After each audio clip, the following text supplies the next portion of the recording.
extraordinaire, the GMologist. Hello everyone and welcome to the GMologist Presents. I am driving back from North Texas RPGCON. I'm heading down 35W. I had to meet a friend in Fort Worth and deliver some items to him courtesy of myself and my partner in crime, Amy, a buddy of mine. Hey, that's pretty cool. Some Humvees on a vehicle here. Anyway, I'm driving down 35W somewhere south of Fort Worth, heading back to San Antonio. There may be some ambient noise. I'll try to noise it out at some point. You will hear road noises, but you know, I feel like I had some inspiration and I wanted to record. I don't know how long this will be, or this will be a segment. I want to say that I've been having a great time listening.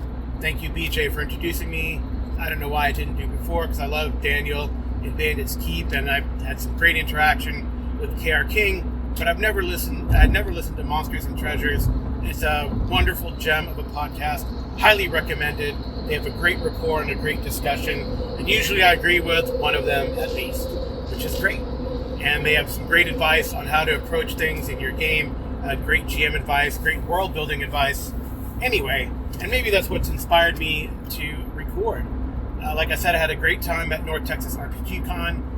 BJ Boyd, Darkfluid, and I got together and kind of shared our thoughts. It's going to be on a Cerebrevore episode at some point. I hope everyone has safe travels back and all the great people that I met at North Texas. Awesome time. I definitely want to go back. For some of the folks who couldn't make it this year, missed you a lot. Hope you are there next year or on another, or hopefully we'll see you in another con down the road.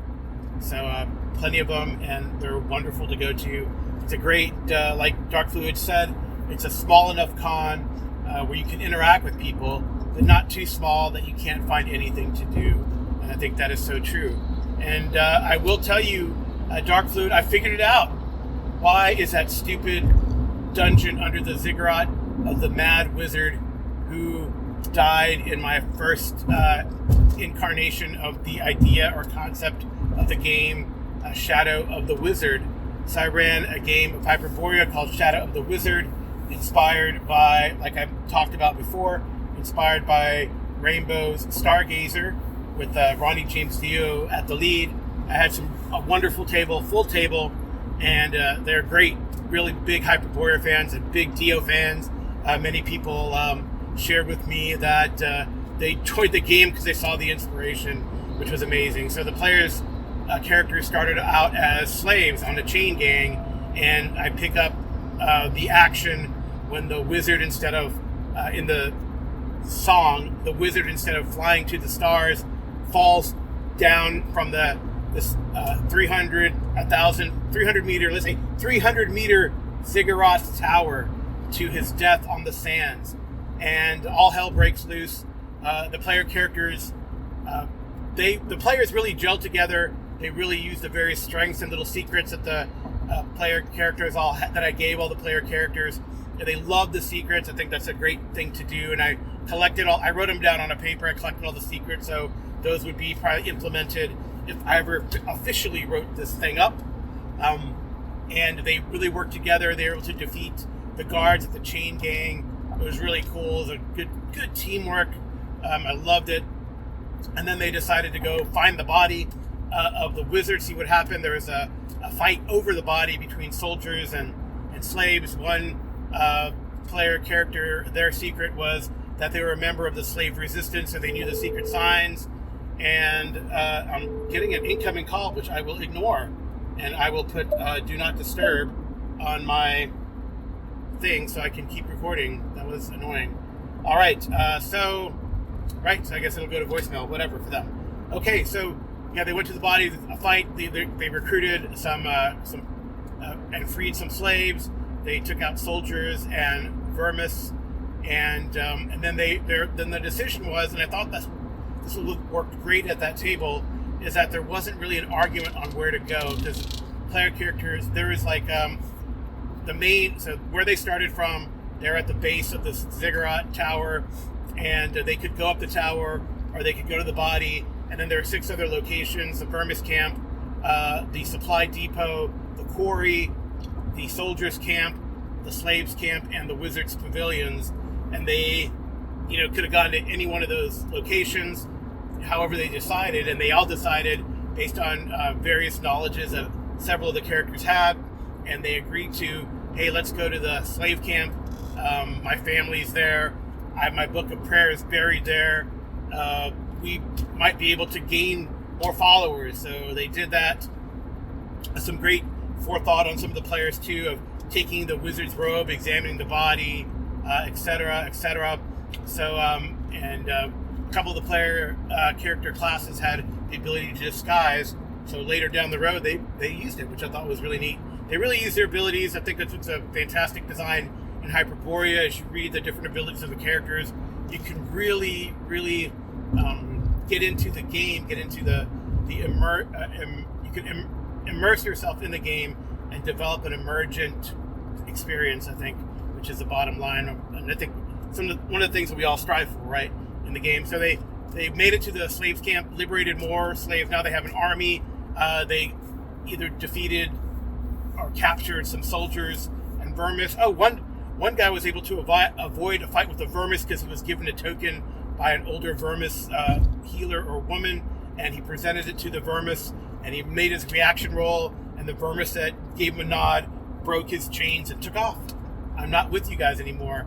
I guess the vermis had their own reasons, right, for being here or not being here. Anyway, the great thing is, like, I had more secrets than players, so it can be different every time, right? Or I think that's what I'd probably do, is probably have like 10 secrets in total, and then if they're up to 8 players, then there could be extras, and it can always a lot of reusability in play. That's how I would design it. So maybe that might be coming to an APA near you. Since I've thought about it, I got some great notes from the game, etc. So anyway, they went to the Wizards Pavilion. The only random encounter they had was this Knight Gaunt coming from the Wizards Pavilion towards them. Some maybe servitor creature that these wizards, this cabal of necromancers, left vague, of course. Since I haven't really thought about it. 2, it really didn't matter. There's a bunch of wizards and acolytes, etc., trying to make this tower, whatever, tower to the stars, let us say. So the pavilion, the player who was an assassin disguised himself as the wizard, said, "I am not dead. You need to join me. Give me all your loot," effectively. So they joined him. But meanwhile, so there was sort of I like games where the NPCs are not just static. They don't just stay in their little dungeon room or whatever and wait till the player characters get there. So there was definitely something that happened at the top of the tower. They knew that the wizard had taken a book of shadow and flame up there for some reason, and so what had happened is I thought about it kind of on the fly, but this might be canon, as it were, that he had a rival. The rival had a group of loyalists who helped kill him. So as he was doing his incantation, he was stabbed in the back with a poisoned dagger, and he fell to his death. Right? So those wizards are also wanting to escape with the Black Book, so they're heading to the Wizards Pavilion. As it turned out, after a few little rolls to make it random or see if the players, got there or missed them, they got there before because of the path that they chose, right? So there's, to me, in my mind, a time limit or time frame, and they went right more or less. The Wizards Pavilion was like the third stop in their little point crawl-y journey, right? Their point crawl sandbox, as it were. So then they one of them spots a group of people coming, and they're like, "Oh, I see the Black Book," and they're like, "Oh," and then the wizards, rival wizard, saw what was going on. He's like, "Oh, we got to get out of here," because now they saw like a bunch of slaves that had been freed, and they actually saw, right, the guy disguised as the head wizard. Oh crap! I didn't kill him. What the hell? And I'm terrified how he survived. Anyway, so they run. The player characters give chase, and an awesome end fight ensues, where at the end of it, 2 players were dead, 2 players were down, miraculously saved by their army of freed slaves. The other 2 players, it came down to 2 players versus the head wizard, because he basically cast like a shadow fireball and blew up everyone around him, except for him, being very selfish and I don't need you people type of thing. Anyway, and also very desperate at that point, right? So as a player character, they're cutting through his minions. So anyway, it was down to 2 versus 1.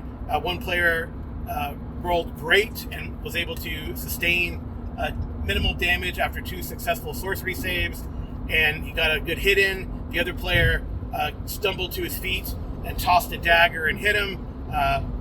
Said wizard failed the poison save on this now envenomed dagger, and then he gave his last little message, and his block was smashed in with a wonderful morning star that the player character had found. So it was great, very satisfying, great stuff. And then I had been able to talk to Jeff Talanian of Northwind Games, and he invited me. They have a sort of an all-day marathon on Sunday where GMs kind of rotate in every hour and a half and run games for like 10 to 12 people, which is hella crazy but hella fun. So I was able to join that, and I got inspiration from what the players did in that game, and I made like a little what was under the ziggurat. I'd never really thought of it, so in this case I thought of it, and I guess Darkfluid, here's the answer as to why there's this stupid little dungeon under the ziggurat tower. Well, the wizard in his scheme was wanting to summon something powerful for whatever, to control it, obviously, and needed fodder.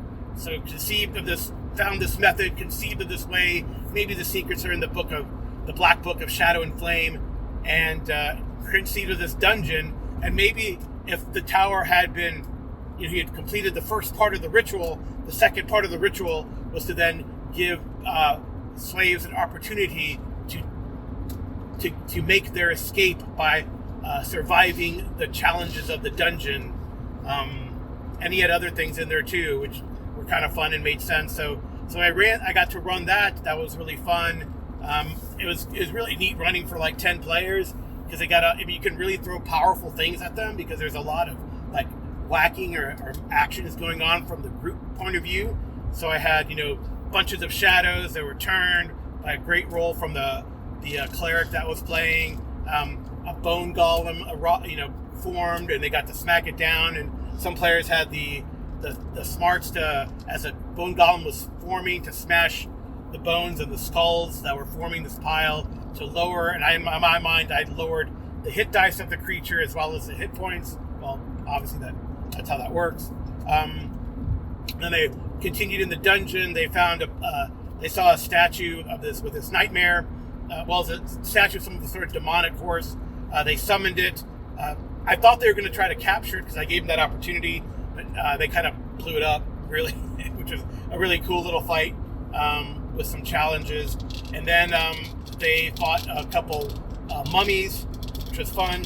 And they had this sort of challenge with these chests that were made of various metals. They found there's different methods to open them, and I kind of ad hoc'd it in a way because I had a particular way that this was going to go, but I thought the players had some really unique ideas and conceived of some cool stuff, such that I let them, try it and made a roll, and hey, it worked, which was kind of cool. So yeah, that was fun. And then they fought a chest mimic, because why not?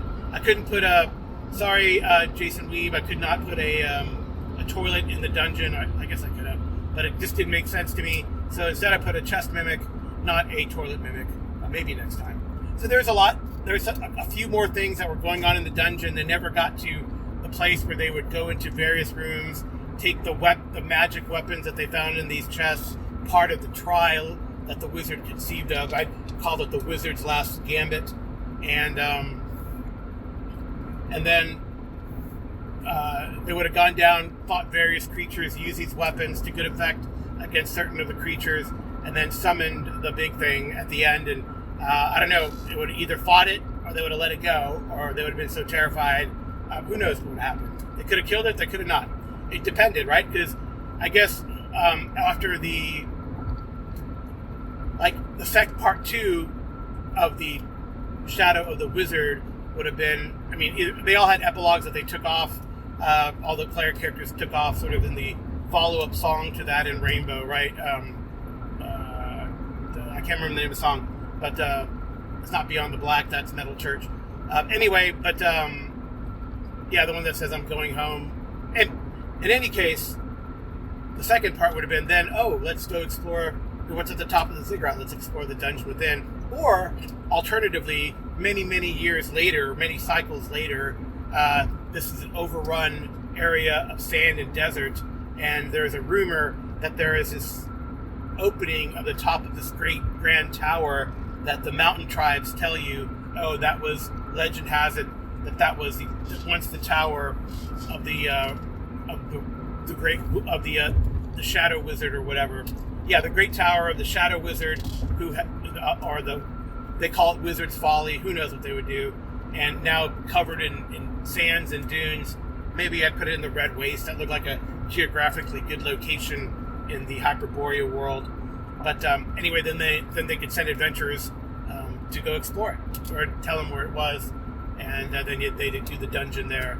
So it was really fun. So I ran 2 Hyperborea games, it turns out, and I had a really great time running for a ton of people. And I think Hyperborea really works for a ton of people. So I had a good time. The other games I ran a game called Song of Roland, which I'm going to try to reprise at this coming weekend with Good Friends. It's an online convention run by the good friends of Jackson Elias, so Scott Norwood and co. of Chaosium fame. And I'm running that again. So Song of Roland is this as if sort of in the time period of Wizard and Glass in the Dark Tower series.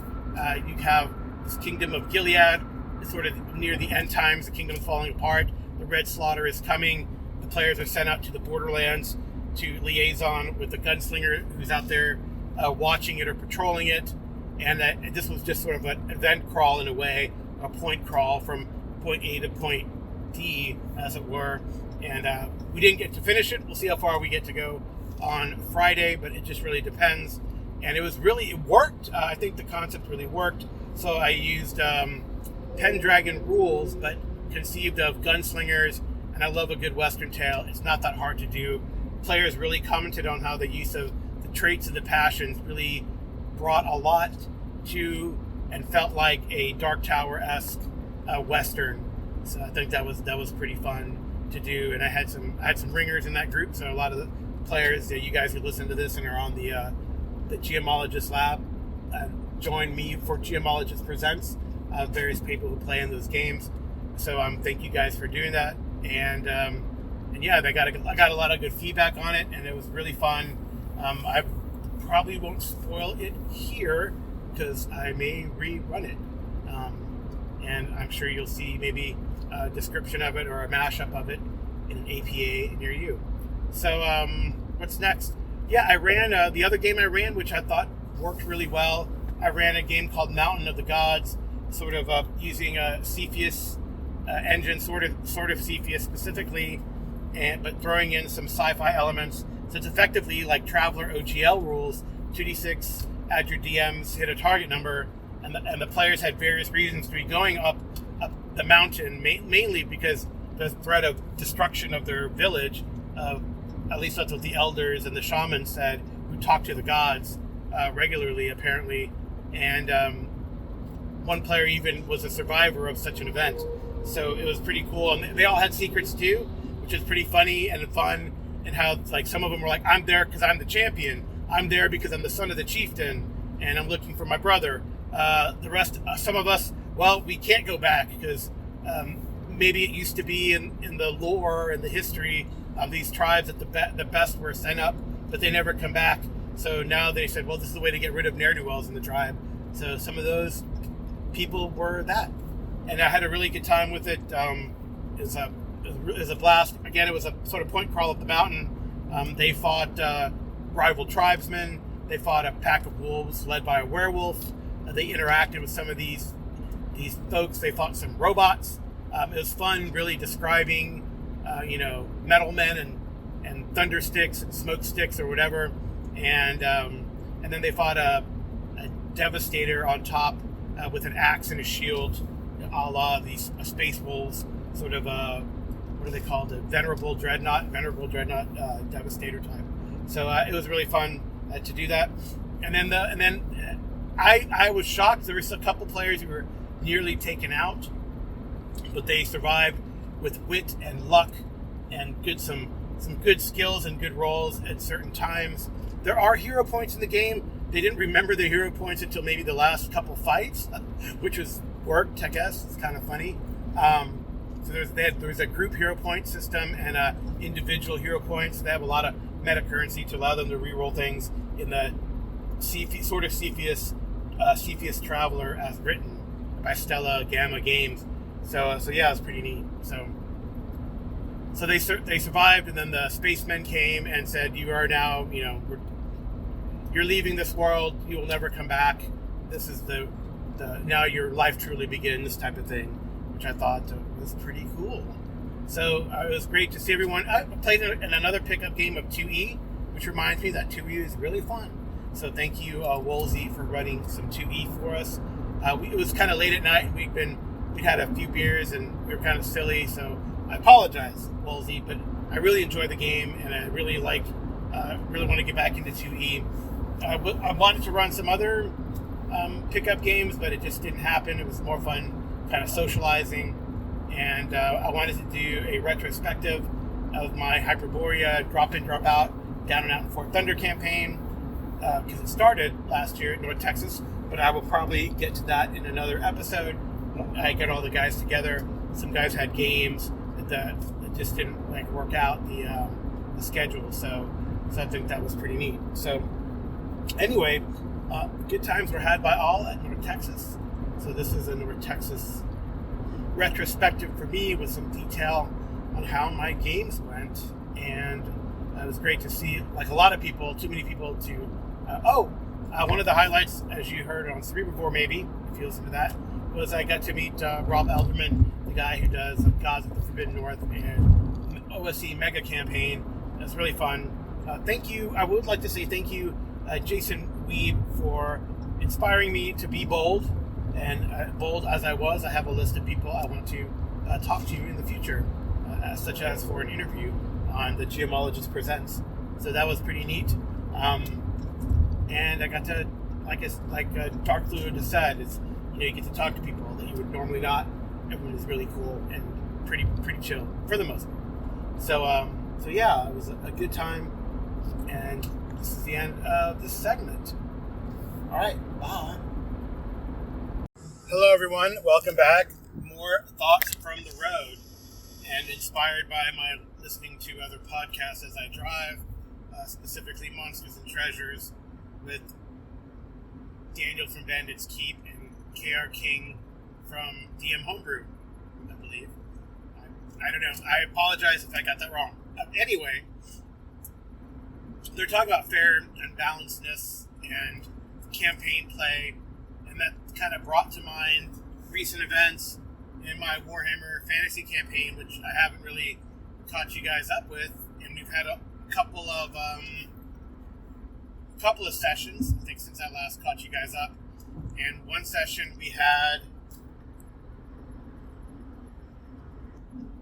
a build up to a wedding, and then the aftermath of the fallout of what occurred at that wedding.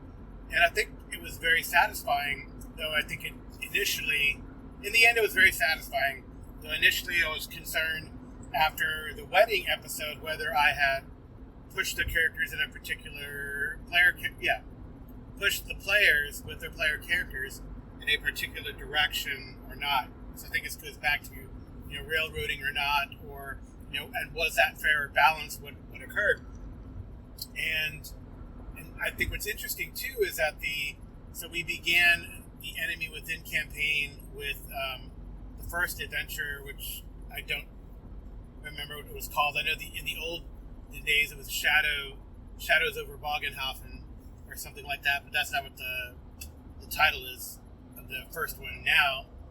But we've gone through the other 4 books. We're on the last book, the Empire in Ruins is the name of it, and this one is very much interaction with the movers and shakers of the Warhammer Fantasy verse during the, I think they call it the Time of Troubles, or it's not quite the Anarchy or the Time of Troubles, but something like that, where there is an impending civil war, and that's kind of where the default of the Warhammer Fantasy campaign for the 4th edition begins, and then they're having in development one that's going to be called the Old World, where it's going to be like 250 years prior to this, after a great series of wars against the vampires and Skaven and all that kind of stuff. And there's like still this undercurrent of chaos that is trying to take advantage of the situation. But doesn't chaos always do that? Anyway, I don't know why they need a new system. But they're going from the percentile dice Warhammer Fantasy system that you've seen in 1st and 2nd edition, now in 4th. Not the... so that's what this is in this edition, but they're going away from that, and some sort of D10 system that is similar to the tabletop and similar maybe to the Soulbound game that they have, or Wrath and Glory that they have, maybe.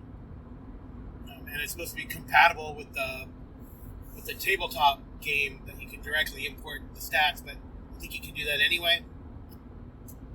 In any case, it's been more intrigue, and we've run some things, and various things have happened. The wedding was pretty, it's definitely scripted, and the players did know that something was going to happen. And unfortunately, I guess, is this fair and balanced? Like, I think I have the standing rule that if you put NPCs in charge of something that are not necessarily your henchmen, it's probably not going to go well. And that's kind of, and the players know that. I'm pretty sure the players know that, or hopefully they didn't know that before. They realize that now, but that's kind of a thing of mine. Don't put NPCs in charge unless they're like your henchmen or something. Because there was an incident too where one of the players did have one of their henchmen in charge, and that henchman behind the scenes, though I let the player roll, he didn't know what the hell he was rolling for. I let the player roll for the outcome. That NPC behind the scenes kind of saved his wife, the player character's wife, and the ladies in waiting that were with that player character, which ended up kind of being pretty cool that he realized that, and maybe a little sad note on the henchmen that sacrificed their life for it. And then in the wedding episode, the plot was, this is a spoiler for Power Behind the Throne, although I'll probably take out the names anyway. There's an assassination attempt at the wedding, and the players had found the potential suspect and captured him, and it got all the information out of a sort of cathartic bit of role-playing, or a role-playing incident that brought out a catharsis on this guy. He seemed repentant. Unfortunately, they were unable to track down the person that had put him up to this, and were a bit concerned. And sure enough, the bad guy was able to go to where this guy was being held and get him to do the thing that he said he was not going to do anymore. But that's the way bad guys kind of work. They're very manipulative. They're powerful. And, and I guess as a fair GM, I do as much as possible to make the rolls. There was a chance that players could have heard what was going on or gotten wind of what was going on. But alas, the player that could have done that happened to not be there at the table that day. And the other players, well, they didn't have the abilities that would trigger a necessary thing for a roll, nor did they kind of say, well, I think I got to go check on that guy, or whatever. Let the players play.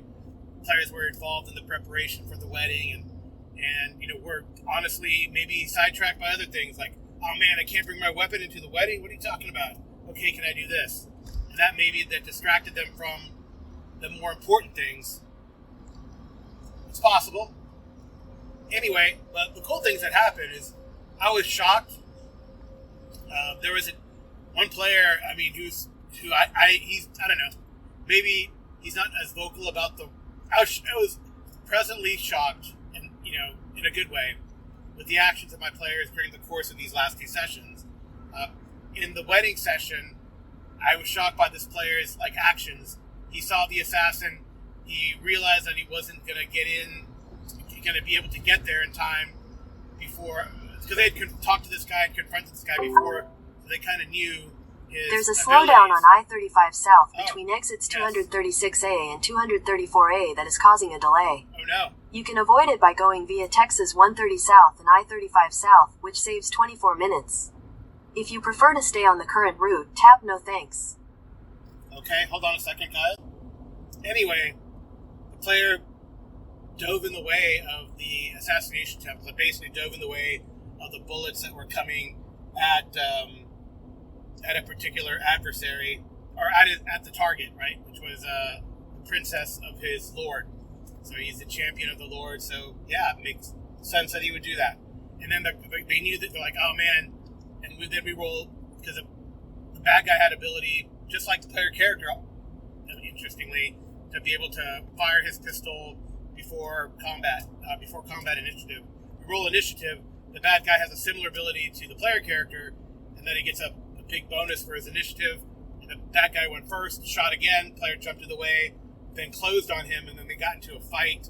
And I think it was very satisfying that when it came down to it, the player character, one of my players, was able to kind of wrestle another gun from the brace of weapons. Head south on I-35 South. That this bad guy had, and was able to take him out, right? Shoot him with his own gun, really, which was kind of cool.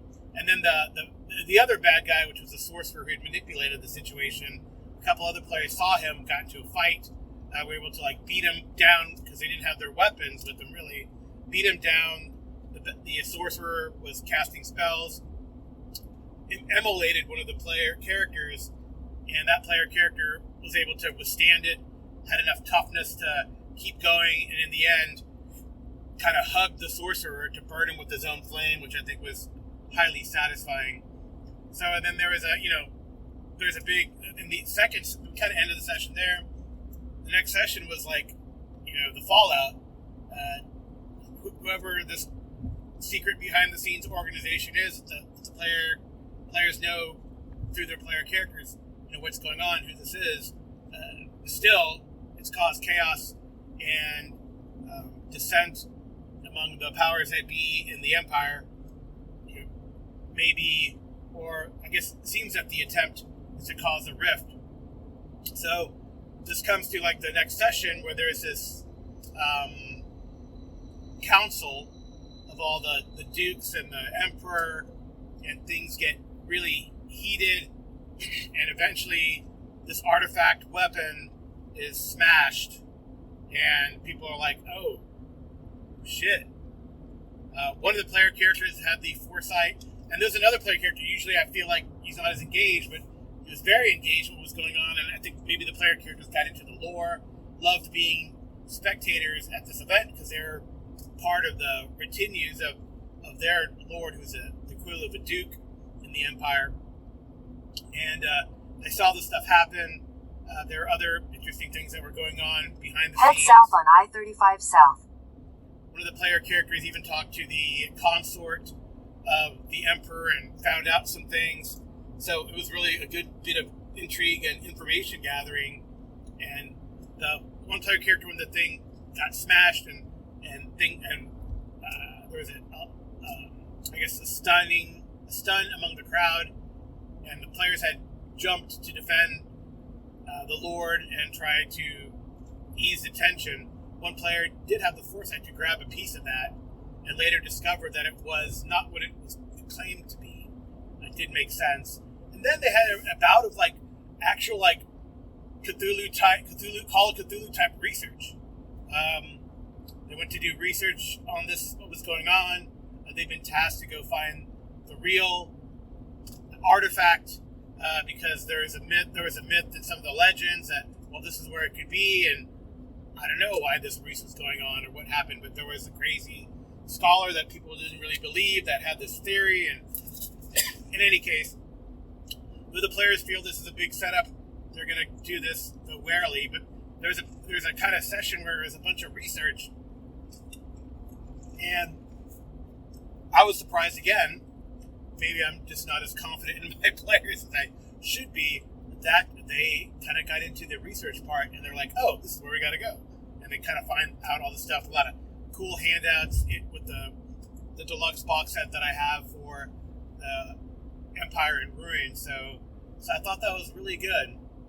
And I felt like the players had a lot of agency, though this was kind of like a quote-unquote historical event in the annals and history of the Empire. It was kind of interesting, though. They do leave it, or they had left it, kind of vague as to what the aftermath might be.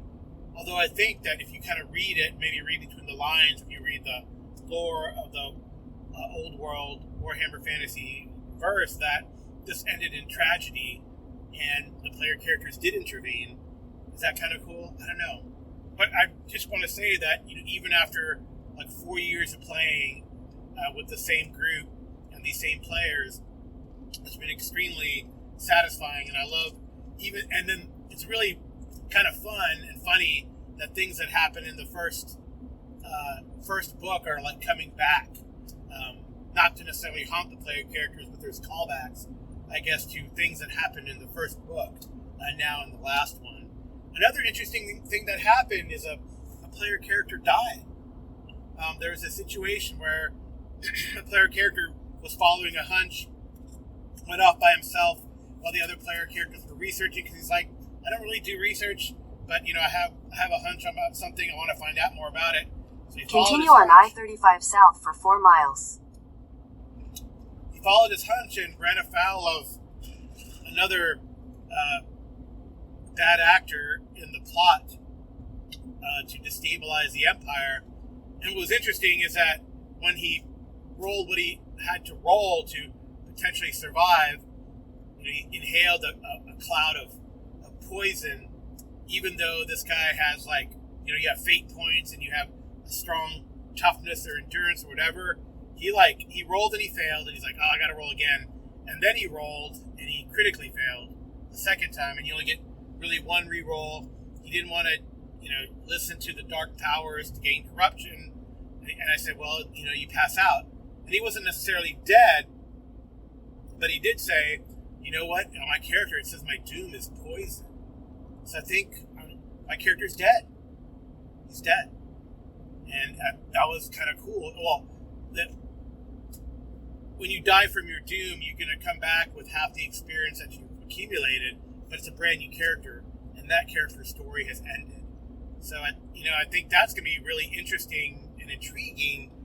I mean, I already have a cover story for what happened from the bad guys, and we'll see if the players buy it. But the player, and then the new player has to come, and he has to come into a situation. In 2 miles, use the right 2 lanes to take exit 265 toward Austin. Are the other players going to accept this person or be extremely skeptical? And I guess we'll have to play that out. We have a way to introduce him. I think I know what he's going to make, but I haven't really heard for sure.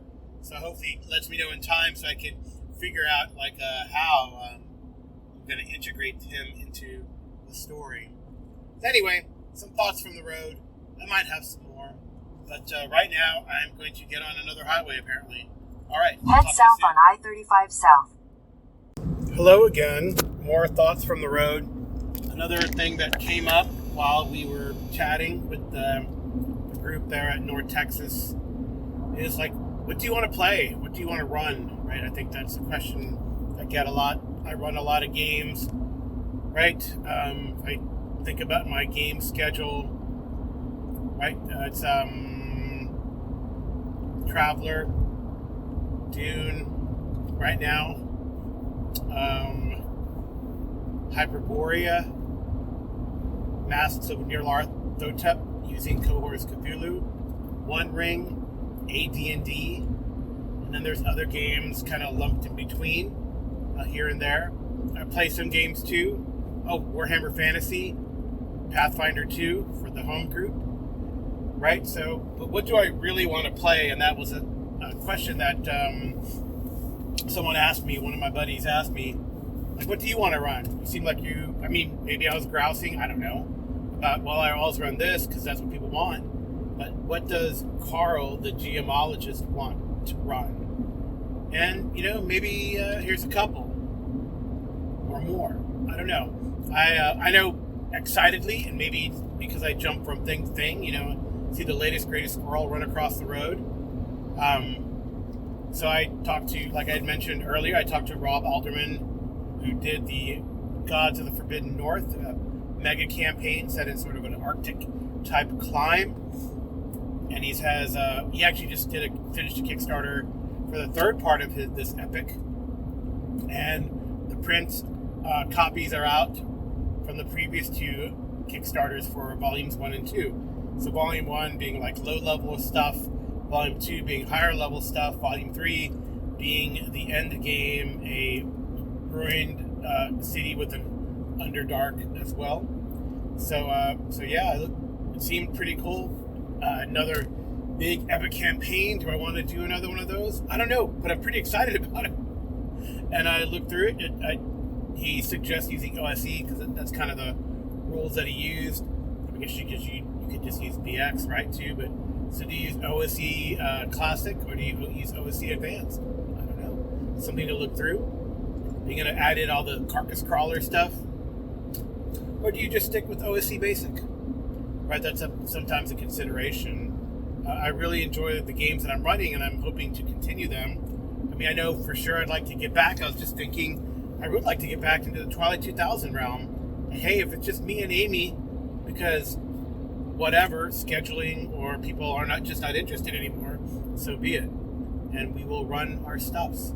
And that could be kind of cool. It'd be just not quite a date night, but just a storytelling experiment between Amy and I, which would be kind of neat.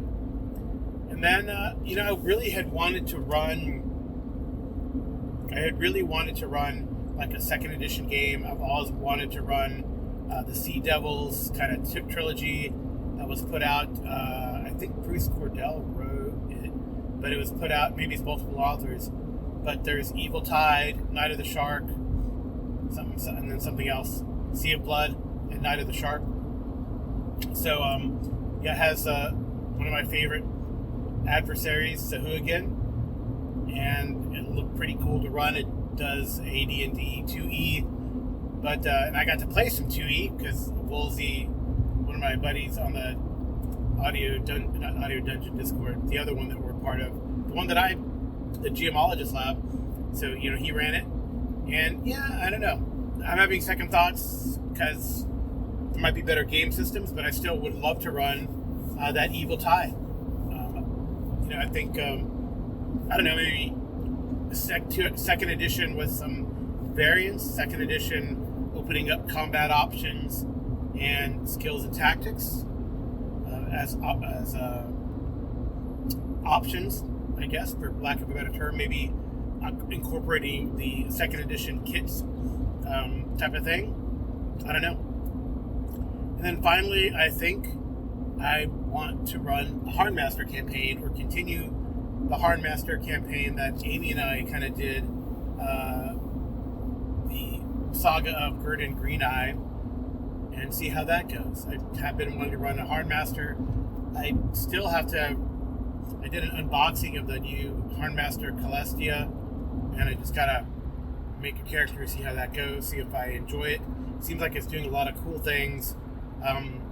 That Celestia.com also publishes Hardmaster Gold, which was Robin Crosby's kind of last incarnation of the Hardmaster rules, and they've used some of that philosophy to develop the Hardmaster Celestia. So maybe it's definitely worth trying.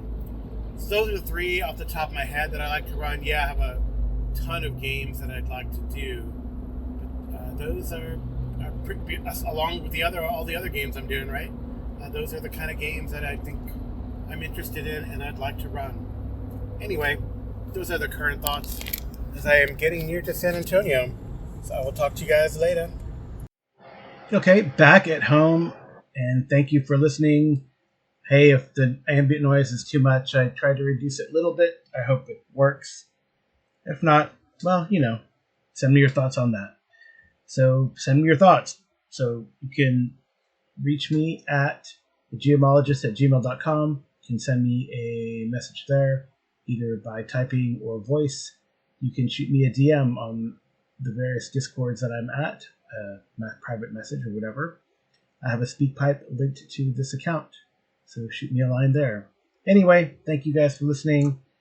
My wife Amy does the clip art, TJ does the music, intro and outro, and I'll talk to you guys soon. Drive safe, good night, good rolling.